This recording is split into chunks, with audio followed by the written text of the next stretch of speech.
사람들이 무엇을 믿는가에 따라서 무엇을 성취하는가가 되게 달라지거든요.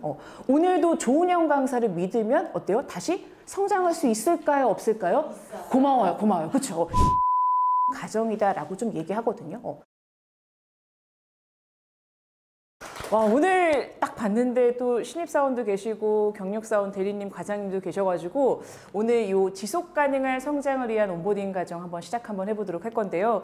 저도 이제 회사에 또 많이 있었고 또 이런 부분들을 같이 한번 공유하면서 내용을 한번 전달해 보려고 하는데, 또 신입도 있고 우리 과장님도 대리님도 계신데 일단은 딱 기대하는 부분들이 혹시 입사할 때 있었을까요? 우리 신입사원이시니까. 입사할 때 좀 기대하는 거 있으셨어요? 혹시? 일을 배우고 싶어. 진짜. 와, 그래요. 좀 약간 잘 적응하면서 배우고 싶다. 과장님은 어떠세요? 과장님도 이제 과장님으로 입사하셨는데 어떠신가요? 기대하는 거 있으셨을까요? 워라밸이 좀 워라밸, 그쵸. 근데 실제로 이거를 2023년 이 잡코리아에서 조사를 했는데요. 일단은 3위가요, 자기 성장, 개발이 좀 잘 됐으면 좋겠다. 그리고 2위는 새로운 인간관계 형성이 조금 되게 잘 됐으면 좋겠다. 정말 마지막은 당연하죠. 수입이 진짜 잘 보장됐으면 좋겠다라는 게 좀 있었습니다. 근데 이와 반대로 입사할 때 조금 두려운 거. 저는 솔직히 입사할 때 두려운 거는 솔직히 인간관계였거든요. 좋은 사람 만나면 되게 좋은데 싫은 사람 만나면 너무 힘든 부분들이 있는데, 우리 대리님은 어떠셨어요? 입사 두려운 거 있으셨어요? 마찬가지로 왕따당하면 어떡하지? 그죠. 나랑 안 놀아줘. 그죠. 저도 약간 그게 되게 걱정인데, 실제로 가장 두려운 걸 봤더니 조직 문화에 적응을 잘 못하면 어떡하지? 또 저랑 우리 대리님이랑 얘기했던 2위는 인간관계에 있어서 어떻게 좀 불편하면 어떡하지? 또 1위는 봤더니 내가 업무 적응을 잘 못해가지고, 특히나 우리 또 경력사원으로 들어오시면 더 이게 부담감이 클 텐데 성과 창출을 못하면 어떡하지? 이런 부분들이 있었습니다. 근데요, 한번 보시면 이게 양가 감정이 좀 있거든요. 솔직히 보시면 되게 경제적인 수입을 원하면서도 적응 못하면 어떡하지? 라는 고민들이 있을 것이고, 여기도 보시면 새로운 인간관계를 원하면서도 어떻게 직장 내 인간관계가 제일 좀 두렵고.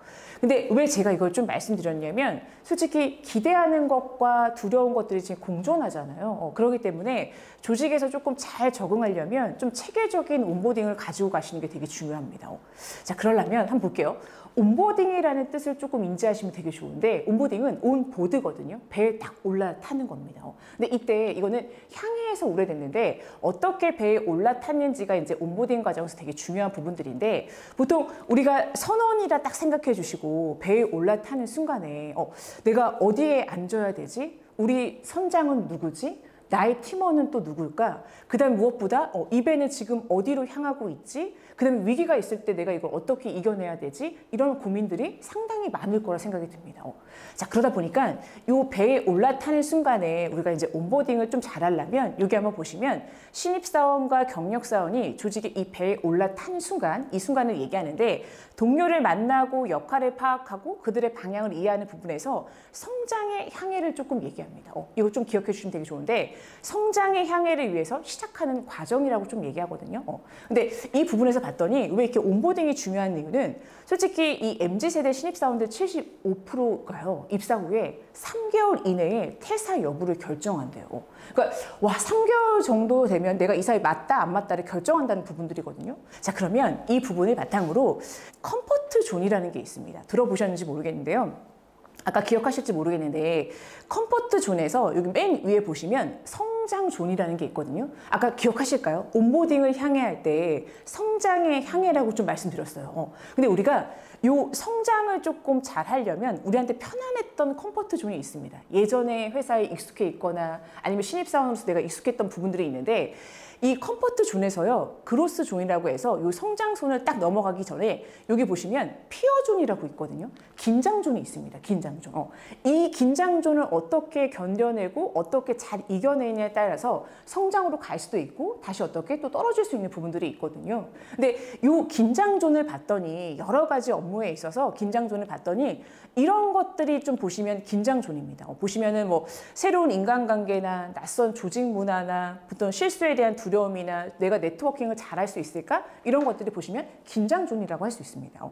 요 긴장존, 불안하지만 어떤 학습을 통해서 제가 성장으로 갈 수 있는 이 온보딩 과정을 좀 만들어 보도록 할 건데, 그러려면 마인드셋을 이야기 안 할 수가 없습니다.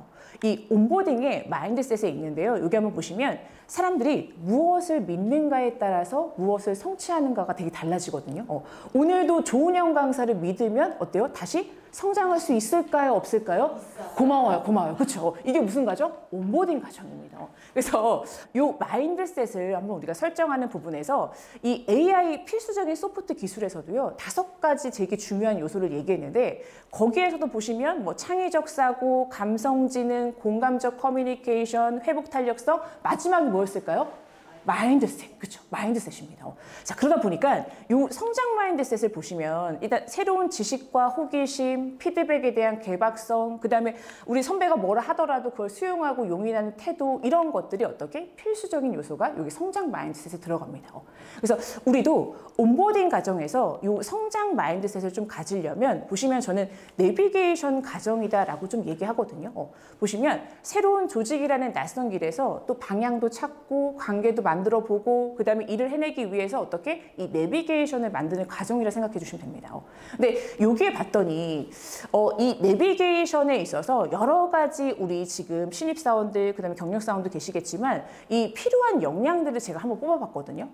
혹시 이 중에서 갖고 있는 거 뭐 한 가지, 두 가지 짝꿍한테 한 번만 잠깐 얘기 한번 해볼까요?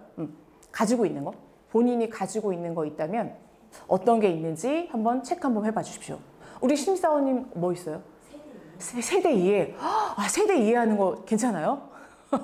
좋아. 이거는 되게 뽑기 어려운데 딱 들어왔을 때 오케이. 그럼 되게 적응 잘하실 것 같아요.